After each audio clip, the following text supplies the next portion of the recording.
Kota Haifa menjadi target menarik bagi pasukan perlawanan di Lebanon Hizbullah. Pasalnya, kota tersebut memiliki fasilitas strategis, sehingga sekali menyerang, Hizbullah dapat melumpuhkan Israel. Sebelumnya, Sekretaris Jenderal Hizbullah Sayyid Hasan Nasrullah telah mengeluarkan ancaman untuk menyerang Israel.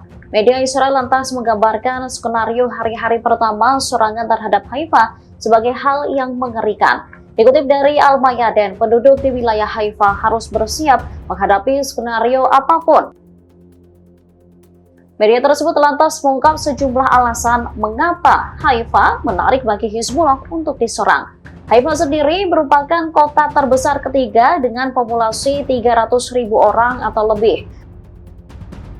Kota tersebut memiliki konsentrasi fasilitas strategis termasuk pelabuhan, kilang, dan kamp tentara. Ada juga pembangkit listrik, pabrik keamanan, serta fasilitas lainnya. Di sana juga digunakan sebagai tempat penyimpanan bahan-bahan berbahaya dalam jumlah besar. Sementara Wakil Wali Kota Sarid Golan mengatakan semua persiapan telah dilakukan untuk menghadapi serangan Hizbullah.